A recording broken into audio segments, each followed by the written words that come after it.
Hello everyone, this is Days Wet coming from my war room in East Taunton, and this is Italy part 2, and on my last video I probably forgot a couple things and made some mistakes, so I tried to clean that up, and I'll do my best to cover that in this video. But I'm pretty sure I forgot last time that Italy's buy, they only had $10, so they bought 2 infantry and 1 mech.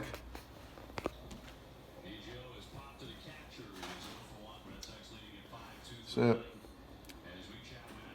Italy branched out in the Horn of Africa, and they picked up Kenya and Anglo-Egyptian Sudan.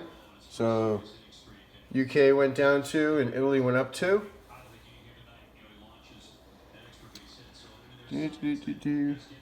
And one thing I forgot, I needed to send 1 unit to go take out that transport carrying the Anzac that was just sitting outside Greece waiting to plop it down on Anzac's turn, which originally Anzac was going to take Turkey, etc., but the transit rate was such an absolute disaster that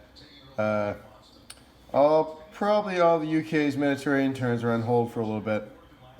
That's where we're at. So that transport and the Anzac infantry got taken out. And I sent the strategic bomber that was in Northern Italy.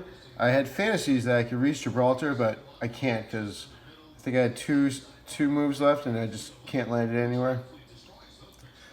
So I took that over to Greece, and I sent the tank and 2 infantry from Albania, and I also brought a fighter from Southern Italy.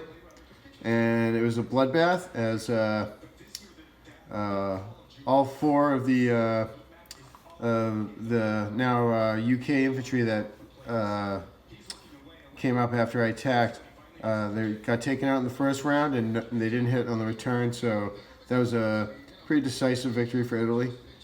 And don't know how much good it will do, but that was just basically to stop Greece from getting 4 UK infantry on the next turn, and to also open up a path for Germany to attack Turkey. But all that infantry, that's going to be tough, but at the same time, they're probably going to have to split up to deal with all these refugee camps, which once the UK starts its turn, they'll be 1 turn in, and that means they're 1 turn away from a failed state. And I think I actually might approach that as a strategy with the Axis to try to cause some failed states, because once they start, they tend to spread fast. But we'll see what happens.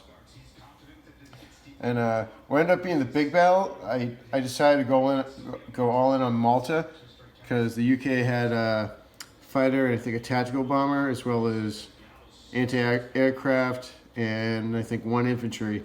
And I really just, not that taking Malta would be good, because Malta is a good landing spot for any UK planes that want to try to fly down and take part in a battle. But I really just want to take those 2 planes out, because I thought they'd be the biggest nuisance for Italy.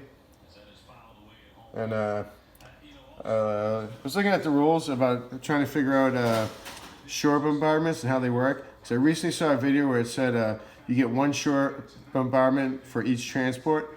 But looking at the rules, I'm pretty sure it says you get 1 shore bombardment for every unit transported. So I think for like 1 transport with 2 units, you'd get 2 shore bombardments. I mean, correct me if I'm wrong. But so in this case, I brought 2 transports with 4 guys from Southern Italy. They brought down the 2 cruisers and the battle wagon, and the 3 shore bombardments were 3 hits.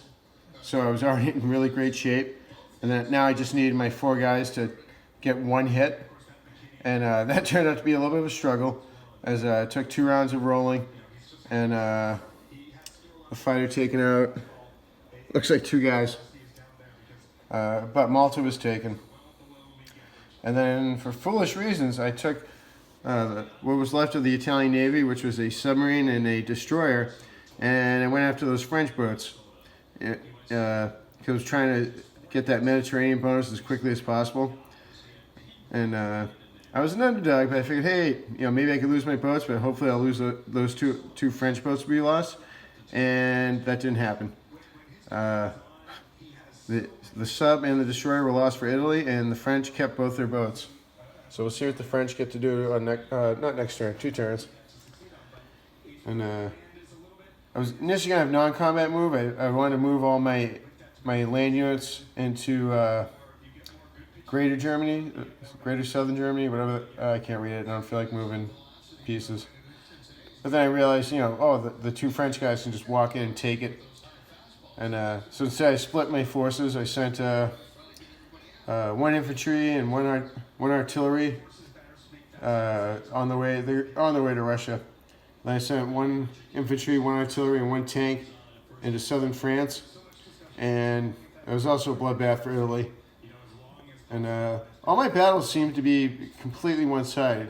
Whether for not in all one way, because the Axis have had their share of bad beats, but really not as much as the Allies.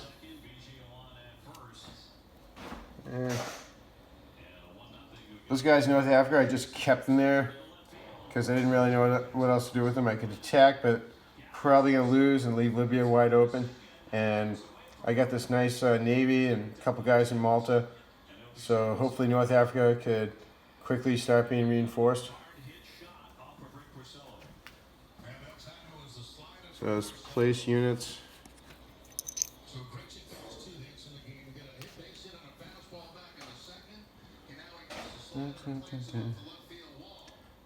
Yep. For the time being, this is probably bad because Rome is pretty weak, but no one can get to Rome. So I'm placing my 3 land units in northern Italy so they can quickly make their way to Russia to become cannon fodder.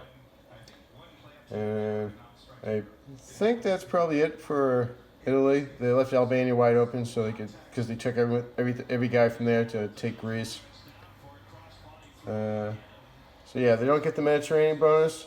They don't get the North Africa bonus, and obviously they don't get the Iraq, Persia, Northeast Persia bonus yet.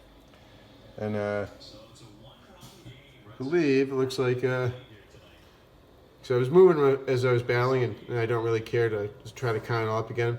But I put Italy is currently on 17, so I'm going to say that's probably good. I'll probably do a quick count before I start Anzac. But that's it for Italy, turn 1. Thank you guys. Good night.